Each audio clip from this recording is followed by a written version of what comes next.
खलीलुर रहमान कमर अपने ही लिखे गए एक ड्रामे और उसकी कहानी के एक किरदार 2 टके की औरत का शिकार हो गए। ये 2 टके की औरत जिसका नाम अभी तक आमना अरूज बताया जा रहा है, इसकी तस्वीर सोशल मीडिया पे बहुत ज़्यादा वायरल है। अस्सलाम वालेकुम नाज़रीन, मैं हूं आपका मेज़बान अली हमज़ा और आपको खुशामदीद कहता हूं अपने डिजिटल मीडिया प्लेटफॉर्म पे। और आज आपको हम यही कहानी, यही तमाम हकाइक आपके सामने लेके आएंगे कि खलीलुर रहमान कमर साहब अपने ही लिखे गए किरदार के हाथ कैसे जो है लग गए और किस तरह से उसका शिकार हो गए। नाज़रीन, ये वाक़या है 15 जुलाई की रात का कि खलीलुर रहमान कमर साहब एक खातून से मिलने जाते हैं और बता रहे हैं खलीलुर रहमान कमर साहब के ही मुताबिक कि तकरीबन रात 4 साढ़े 4 का टाइम था। बहुत से लोग इस पर तनकीद कर रहे हैं क्योंकि खलीलुर रहमान कमर साहब एक कंट्रोवर्शियल पर्सनैलिटी हैं। उनके बहुत से बयान को बहुत से लोग पसंद करते हैं, बहुत से लोग उसको जो है पसंद नहीं करते, बहुत से लोग उनको मजाक के तौर पे उनकी मीम्स भी वायरल करते हैं। तो जिस दिन ये तमाम हकीकत सोशल मीडिया पे आई तो खलीलुर रहमान कमर साहब का ये जब जैसी वाक़या सुना तो उन्होंने कहा कि खलीलुर रहमान कमर साहब को तंजीम साजी के लिए इस खातून से इतनी देर रात मिलने गए। आज जब प्रेस टॉक हुई तो खलीलुर रहमान कमर साहब के साथ डीआईजी इन्वेस्टिगेशन इमरान कीशोर साहब भी थे। पहले इमरान कीशोर साहब ने तमाम हालात वाक़यात बताए और फिर उसके बाद खलीलुर रहमान कमर साहब ने तमाम हकीकत बताई। इसके बाद सहाफ़ियों ने कुछ सवालत करने की कोशिश की तो डीआईजी इन्वेस्टिगेशन ने वहाँ से जो है जाने का फ़ैसला किया। वो उठे तो साथ खलीलुर रहमान कमर साहब भी उठ गए। ये वाक़या हुआ कुछ यूँ कि खलीलुर रहमान कमर साहब से एक खातून रब्ता करती हैं और इन्हें बताती हैं कि वो किसी बैरून मुल्क से आई हैं और उनका बहरिया टाउन में कोई ऑफिस है और वो खलीलुर रहमान कमर साहब क्योंकि पाकिस्तान के एक टॉप के राइटर हैं, ये तमाम तर मामलात के बावजूद कि खलील साहब बहुत ज़्यादा कंट्रोवर्शियल है, इनके लिखे गए जो ड्रामे हैं वो आज भी पाकिस्तान के बेहतरीन और सबसे ज़्यादा देखे जाने वाले ड्रामों में से हैं। हाल ही में इनका एक जेंटलमैन भी चल रहा है, वो भी कामयाबी के जो है तमाम रिकॉर्ड्स तोड़ रहा है। तो इन्हें कहा गया कि मैं आपसे एक ड्रामा लिखवाना चाहती हूँ और इस सिलसिले में आपसे मिलना चाहती हूँ, आप मेरे से आके मिलें। खलील साहब कहते हैं कि जैसा कि आपको पता है कि बहुत से लोग रब्ता करते हैं, बहुत से लोगों का हम रिप्लाई नहीं करते, बहुत से लोगों को देखते हैं कि ये कितने सीरियस हैं, क्या मामलात हैं। इन्हें लगा कि 15 दिन जो गुफ्तगू हुई, इन्होंने कहा कि मैं सुनता रहा। एक दिन 15 जुलाई की रात को मैंने फ़ैसला किया कि मुझे जाना है और ये घर से तकरीबन 3 साढ़े 3 4 बजे उस खातून के घर के लिए रवाना हो गए। अब बहुत से लोग इस पर मजाक उड़ा रहे हैं तो खलील साहब ने इसका जवाब ये दिया कि जो शोबिस की दुनिया है इसमें ये आम चीज़ है कि आप बहुत से लोगों से, और ये आपको पता है कि जो लिखना लिखाना और आइडिया पे बात कर रहे हैं ये घंटों चलता है और उसमें फिर जो राइटर होता है वो अपने ख्यालात का इजहार करता है, जो लिखवाना चाह रहा होता है वो अपने थॉट्स का इजहार करता है और फिर ये एक मीटिंग चलती है। तो उन्होंने कहा कि नॉर्मल चीज़ है कि शोबिस के जो लोग हैं हम रात देर देर तक बैठते हैं और मैं तो किसी जेंडर की उस पर जो है बिलीव नहीं करता, मेरे लिए मर्द और ख़ातून बराबर है। तो मैं एक वहाँ पे चला गया। अब यहाँ पे अगर मैं अपनी राय दूँ या तजिया दूँ तो मुझे ये लगता है कि खलील साहब पाकिस्तान के बहुत बड़े राइटर हैं और एक सरमाया है बहरहाल पाकिस्तान का, और दूसरी तरफ बहुत ज़्यादा कंट्रोवर्शियल भी हैं। ये जब औरत मार्च आता है तो जो ये फेमिनिस्ट एक पूरी जो यहाँ पे तंजीम है वो इनको बहुत ज़्यादा पसंद नहीं करती। उसके अलावा भी हाल ही में जो सोशल मीडिया पे क्लिप वायरल हुआ उसके बाद भी बहुत ज़्यादा ज़ेर बहस रहे, बहुत ज़्यादा कंट्रोवर्शियल हो गए। तो इन्हें मेरा ख्याल है ये चाहिए था कि जहाँ भी किसी भी खातून से या मर्द से मिलने जा रहे हैं, उससे उसका आइडिया सुनने जा रहे हैं या उससे कोई प्रोफेशनल मीटिंग करने जा रहे हैं, तो कम अज़ कम अपने साथ अपना मैनेजर, अपना ड्राइवर जो या जो आपका बेसिक स्टाफ होता है उसको लाजमी लेके जाएं, ताकि अगर कोई आपके साथ कोई शरारत करना भी चाहे तो वो आपके साथ लोग मौजूद हों और आप किसी भी किस्म की मुसीबत से बच जाएं। मैं हैरान ये हूँ कि ये एक ऐसी खातून जिसको ये जानते नहीं है रात लेट 4 साढ़े 4 मिलने चले गए और इनके साथ इनका कोई सिक्योरिटी स्टाफ या कोई इनका मैनेजर मौजूद नहीं था। ये देखें, ये तो खलील साहब अपनी जान खुद जो है ख़तरे में डाल रहे थे। होता कुछ ये है कि 15 जुलाई जैसे ही इस खातून जिसका नाम आमना अरूज बताया जा रहा है और सोशल मीडिया पर इनकी तस्वीरें बहुत ज़्यादा वायरल हैं, उनसे मिलने पहुँचते हैं, ये जैसे उनके घर में एंटर होते हैं तो वहाँ पर 6 मुसल्लह अफराद आ जाते हैं। वो आते ही इनको ज़दोकोब करने लग जाते हैं, इनका जो है इनको हरासा करने लग जाते हैं और इन्हें मालूम हो जाता है कि अब मैं यहाँ पे अपनी मर्जी से नहीं बैठा हुआ, मैं इनकी मर्जी से बैठा हूँ। इसका मतलब होता है कि अब आप अगवा हो चुके हैं और आप हद से बेजामे हैं। वहाँ पे वो लोग जो हैं वो इनको ज़दोकोब करना शुरू कर देते हैं और इनसे तमाम बता रहे हैं कि जैसे वो लोग आते हैं या जैसे मैं वहाँ पे पहुँचा 15 मिनट के बाद मेरे जेब में ना मेरा मोबाइल था, ना मेरे जो वॉलेट है वो था जिसमें आपके कार्ड्स और ID कार्ड्स वगैरह होते हैं। उसके बाद उनमें से एक शख्स जाता है और खलील साहब से उसका पिन पूछ के जो एटीएम कार्ड है वो स्वैप करके तकरीबन 2 लाख और 2 लाख तकरीबन 87,000 रुपया कैश विदड्रॉ करके लाता है। खलील साहब ने कहा कि मुझे उस वक्त तक नहीं पता था कि इन्होंने कितने पैसे मेरे एटीएम से निकलवाए हैं। ये जब वो वापस वहाँ से बाजियाब होके आए तो उन्हें बैंक स्टेटमेंट का जो मैसेज आता है उससे पता लगा। जब वो 2,87,000 रुपया निकलवा के वापस आए तो उन लोगों ने 1 करोड़ रुपये का जो है मुतालबा शुरू कर दिया कि आप हमें 1 करोड़ रुपया करके दें अगर आप चाहते हैं कि हम आपको यहाँ से जाने दें, और साथ ही ये कहा कि हमें ये ऑर्डर है कि आपको पार कर देना। आप लोगों में से बहुत से लोगों को पता होगा कि पार करने का मतलब क्या होता है। ये बाकायदा तौर पे खलीलुर रहमान कमर साहब को धमकी दे रहे थे कि अगर आप 1 करोड़ नहीं देंगे तो फिर आप अपने बीवी बच्चों से दोबारा जाके नहीं मिल पाएंगे, आपको हम आज यहाँ से जिंदा जाने नहीं देंगे। खलील साहब ने कहा कि 1 करोड़ रुपया मेरे पास नहीं है, और अगर ये ऑर्डर्स आए कि मुझे पार करना है तो फिर आपको पैसे क्यों चाहिए, तो मैं तो आपको पैसे नहीं दे रहा। उन लोगों ने कहा कि नहीं ऐसा नहीं हो सकता, ये ड्रामा वहाँ पे चलता रहा जिसमें वो खलील साहब को हरासा करते रहे और साथ पैसों की डिमांड करते रहे। खलील साहब के मुताबिक, मुझे नहीं पता ये वहाँ पे उस सिचुएशन पे किस तरह से रिएक्ट कर रहे थे। बहुत से लोग जब बाद में किसी भी सिचुएशन को बताते हैं तो कुछ आपको पता है कि आप चीज़ें बता देते हैं कि इस अंदाज में भी, लेकिन आपको पता है कि किसी भी शख्स इस तरह की सिचुएशन में होगा तो वो और तरह, हर शख्स और तरह रिएक्ट करेगा। खलील साहब ने बहरहाल कहा कि 1 करोड़ रुपया नहीं है, लेकिन बाद में साथ ही कहा कि अगर आप 10 लाख तक चाहते हैं तो मैं आपको अरेंज कर देता हूँ। तो उन्होंने कहा कि मुझे अपने एक दोस्त को कॉल करनी पड़ेगी, मैं उसको कॉल करूँगा और वो 10 लाख आ जाएगा। उन्होंने कहा कि फिर आप कोई ये नहीं बताएंगे कि आप किस वजह से जो है 10 लाख मांग रहे हैं या किन हालात में हैं, आप एक कॉल कर सकते हैं। इन्होंने कॉल की, बता रहे हैं कि रात 4, साढ़े 4, 5 का टाइम था, तो उन्होंने फ़ोन नहीं उठाया। और साथ ही फिर उन्होंने ये फैसला किया, जो वहाँ पे मौजूद अहबाब थे, जो इनके अगवाकार थे, कि उन्होंने कहा कि हम 10 लाख लेके क्या करेंगे, क्योंकि इस पूरे वाक़े में तकरीबन 12 से 15 लोग मुलव्वस थे। उन्होंने कहा कि जो 10 लाख है ये तो 1-1 लाख भी नहीं सारों को आएगा। और मैं हैरान ये हूँ कि ये जो तमाम अहबाब थे, जिनमें बताया जा रहा है कि 3 मुल्ज़मान ऐसे हैं जिनका पहले क्रिमिनल रिकॉर्ड भी है, लेकिन इन पर कोई बहुत ज़्यादा संगीन नौयत के इल्ज़ामात नहीं थे, और एक इनमें शख्स बताया जा रहा है कि जो 3 से 2 के मुकदमे में एक बार रहा लेकिन वो फारिग हो गया था। ये तमाम तर जो लोग थे, ये पाकिस्तान का एक बड़ा राइटर उसको अगवा करके उससे 1 करोड़ रुपया मांग रहे हैं और उसको डरा रहे हैं कि तुम्हें मार देंगे। मैं हैरान हूँ, या तो ये लोग बेवकूफ़ थे, या तो ये लोग जो है मैं अब इनको ये नहीं कह सकता कि ये लोग, इनकी पूरी एक हिस्ट्री, क्योंकि इनका कोई क्रिमिनल रिकॉर्ड नहीं है। ये बहुत बड़ा ख़तरा उठाने जा रहे थे और बहुत बड़ा संगीन जुर्म करने जा रहे थे, जिसमें उन्हें कत्ल की धमकी दे रहे हैं और उससे 1 करोड़ रुपया डिमांड कर रहे हैं। और ये शख्स वो है जो पाकिस्तान का सफ़े अव्वल का राइटर है। उन्हें ये पता है कि ये चीज़ बाहर जाएगी जाएगी, मतलब कि अल्लाह रहम करे वो वहाँ पे खलील साहब को किसी भी किस्म का नुकसान पहुँचाए थे, तब भी ये बहुत ज़्यादा मामला हाइप क्रिएट करता है, और अभी भी ये मामला बहुत ज़्यादा हाइप क्रिएट कर चुका है।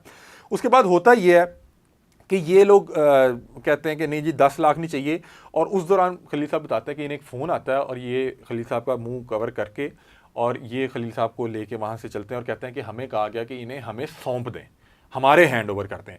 अब मुझे लग रहा है कि ये तमाम अहबाब बड़ी मुश्किल में फंसने लगे हैं, क्योंकि खलील साहब की वो जो प्रेस टॉक सुन के आपको ये महसूस होता है कि ये लोग खलील साहब को ये तासुर देने की भी कोशिश कर रहे थे कि पता नहीं आपके पीछे कोई पता नहीं कौन लगा हुआ है, जिनकी बार बार कॉल आ रही है, जिनका ऑर्डर है कि इन्हें पार कर दें, और अब वो कह रहे हैं हमारे हैंड ओवर करते हैं। खलील साहब कहते हैं कि वहाँ से ये 3 गाड़ियों में मुझे लेके ये 6 अफराद और साथ ये जो ख़वातीन थी ये निकलते हैं, और तकरीबन काफ़ी गाड़ी का फासला तय करती है।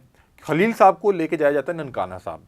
खलील साहब कहते हैं कि मुझे उस वक्त तक ये पता नहीं था कि मैं ननकाना साहब हूँ। ये बाद में तमाम तर जो जब ये इन्वेस्टिगेशन की गई तो पता लगा कि इनको ननकाना साहब लेके जाते हैं।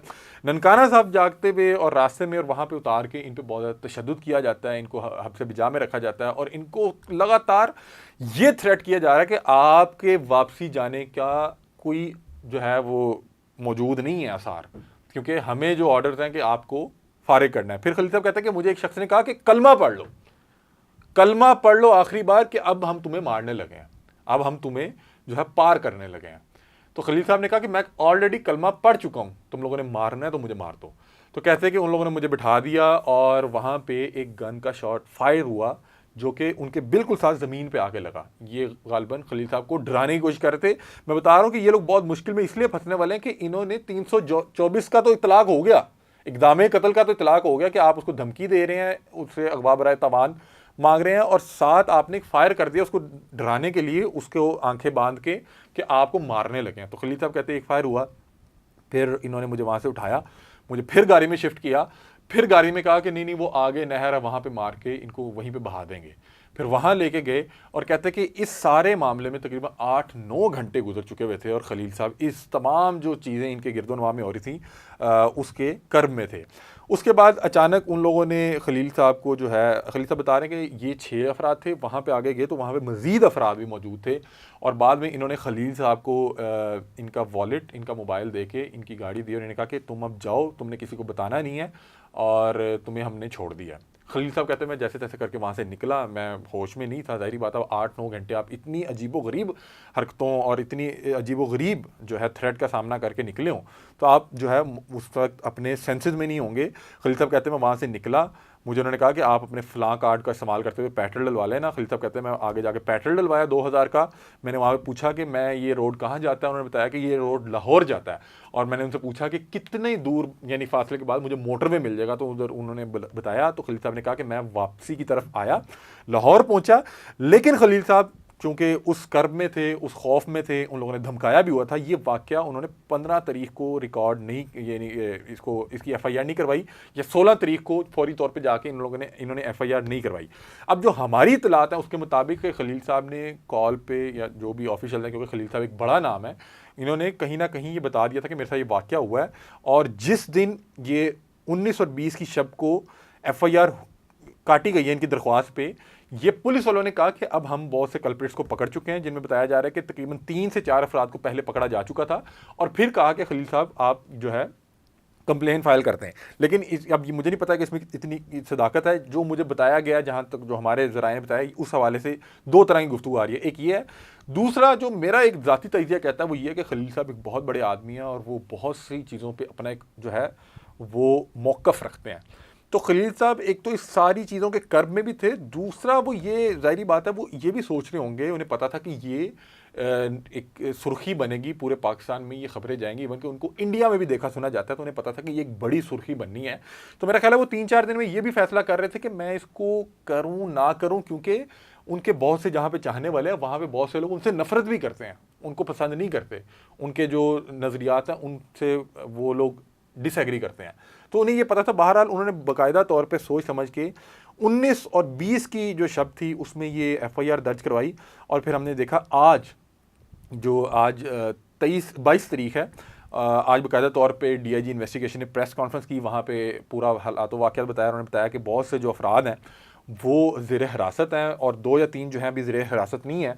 और डीआईजी इन्वेस्टिगेशन के जो उन्होंने आज प्रेस टॉक की उसके मुताबिक इसमें जो मुल्ज़मान इसमें मतलूब हैं और जो मुल्ज़मान इस पूरे वाक़े, इस पूरी डकैती की वारदात और इक़दाम कत्ल की जो वारदात है उसमें जो मुलव्वस पाए गए वो हैं आमना अरूज, मोमना हैदर, तीसरे नंबर पे हैं ज़िशान, चौथे नंबर पे हैं जवेद इकबाल, तनवीर, फलक शेर, कैसर अब्बास, रशीद अहमद, ये मियाँ ख़ान, बाबर अली, फिर उसके अलावा शुमाइल बीबी और मरियम शहज़ादी, और मज़ीद 2-3 नाम और भी हैं। ये तमाम वो लोग थे जिन्होंने एक पूरी प्लानिंग के तहत पाकिस्तान के सबसे बड़े राइटर को पहले बुलाया, फिर उसके बाद उन्हें हब्से बेजा में रखा, उनका 2,87,000 जो है वो उनसे उनके कार्ड से निकलवाया, फिर 1 करोड़ की डिमांड की, फिर उनको मारा, पीटा, कत्ल करने की धमकी दी, फिर उनकी आंखें बांध के उन्हें कहा कलमा पढ़ लें, और उसके बाद उनके बिल्कुल करीब एक फ़ायर किया और 8-9 घंटे उनको रखने के बाद उन्हें कहा कि अगर तुमने जाके किसी को बताया तो तुम्हारे लिए अच्छा नहीं होगा। उसके बाद छोड़ दिया। अब ये तमाम मुल्ज़मान जो हैं वो ज़ेर हिरासत हैं। इस दौरान कुछ लोगों ने कहा कि शायद ये खातून ये कह रही हैं कि खलील साहब ने उन्हें उल्टे सीधे को मैसेजेस भी किए। खलील साहब ने कहा कि मेरे जो मोबाइल में मैसेजेस थे वो तमाम तर चैट उस खातून ने डिलीट कर दी थी अपने हाथ से ही, उन तमाम गैंग ने। और दूसरा उन्होंने कहा कि अभी वो जो भी बात कर रही है तो उसके मोबाइल चेक कर ले। तो साथ ही जो डीआईजी इन्वेस्टिगेशन थे उन्होंने ये कहा कि अभी देखें, अभी ये लोग शनाख्त परेड का जो है हिस्सा हैं। जैसे ये हमारे पास आएंगे, इन्वेस्टिगेशन शुरू होगी तो तमाम तर जो भी गुफ्तगू होगी वो सामने आ जाएगी। लेकिन सोशल मीडिया पे बहुत ज़्यादा मीम्स वायरल हैं, बहुत ज़्यादा लोग तनकीद भी कर रहे हैं और कह रहे हैं कि वो जो क्लिप पिछले दिनों वायरल हुआ था उसमें जो खातून एंकर थी उनके हवाले से पिछले दिनों एक बड़ा अफसोसनाक वाक़या रिपोर्ट हुआ। फिर उसके बाद खलील साहब इस एक भयानक वाक़े की जद में आ गए और अब वो ऐसे अजीबोगरीब सी बात कर रहे थे कि उस क्लिप में जो जो लोग मौजूद थे वो किसी ना किसी परेशानी का शिकार होने। बहरहाल सोशल मीडिया वो अपनी तरह रिएक्ट करता है, लेकिन मुझे अफसोस ये हुआ कि एक शख्स जिसने इतना कर्ब और इतना जुल्म सहा, लोग उसका मजाक उड़ा रहे हैं, उसके नज़रियात अपनी जगह, आप उससे एग्री भी कर सकते हैं, डिसएग्री भी कर सकते हैं, लेकिन ये तो सोचें कि अल्लाह ना करे, अल्लाह ना करे, अल्लाह ना करे कि उसका कोई नुकसान हो जाता, तो कितनी बड़ी ज़्यादती होती और आज सारा पाकिस्तान सोग में होता। तो अभी भी ये उतना बड़ा ही जुल्म है, क्योंकि वो लोग खलील साहब बिल्कुल उनके रहमो करम पे थे। ये मैं शुक्र अदा करता हूँ कि अल्लाह ने उनको उस टाइम हदायत दी या कुछ किया कि उन्होंने खलील साहब को जाने दिया। हमने बहरहाल खलीलुर रहमान कमर साहब को मैसेजेस किए हैं। खलील साहब ज़ाहिरी बात है कि अभी उस तरह फ्री नहीं है, रब्ता नहीं हो पा रहा। मैंने पहले भी कॉल की थी, उन्होंने नहीं उठाया। प्रोग्राम में भी एक बार कॉल कर लेते हैं, अगर तो वो उठाते हैं तो हम एक तो अयादत भी कर लेते हैं, और दूसरा जो है उनसे तमाम तर हालात वाक़यात भी पूछ लेते हैं। खलील साहब को रिंगिंग हो रहा है, लेकिन खलील साहब ने भी पहले तो नहीं उठाया था। अभी अगर उठाते हैं तो हम उनसे अयादत भी करते हैं और तमाम तर तफसीलात पूछते हैं।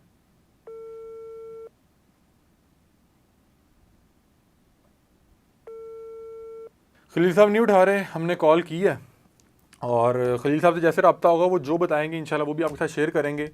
और ये तमाम तर तफसीलात थी। अभी तक तमाम मुल्ज़मान जो हैं तकरीबन इस टाइम ज़ेरे हिरासत हैं, एक दो के अलावा, और अब इन्हें बड़े संगीन जो है वो नताइज का सामना करना पड़ेगा, क्योंकि इन लोगों से जो है, या तो ये इनकी कम अकली थी, बेवकूफ़ी में इतना बड़ा जुर्म कर दिया कि आप एक बड़े राइटर को उसको कत्ल की धमकी दे रहे हैं और उसके साथ डकैती की वारदात कर रहे हैं, और उसके बाद उनको इतनी हफ्ते बजा में रखने के बाद उनको जिस अंदाज में आपने छोड़ा, ये मैं, क्योंकि इन लोगों को ये पहले पता था कि ये मुश्किल में आएंगे ज़रूर, क्योंकि आपने एक हीनियस क्राइम किया है। तो मैं ये दुआ करता हूँ कि अल्लाह करे आप तमाम अहबाब जल्द अज जल्द अपने कैफ़र किरदार तक पहुँचें, ताकि कोई भी शख्स खेलते हुए अपनी कम अकली में भी इस तरह की दोबारा हरकत ना करे। अगर आपका किसी से भी नज़रियाती इख्तलाफ है तो उसको गुफ्तगू के साथ, डिबेट के साथ, लॉजिक के साथ सॉल्व करें, आप अपनी राय दें, उसकी सुनें। ये कोई तरीका नहीं है। ये आज का प्रोग्राम था, अपनी राय से मैं आगाह कीजिएगा। तब तक के लिए अपने मेज़बान अली अहमद को दीजिए इजाज़त। अल्लाह हाफ़िज़।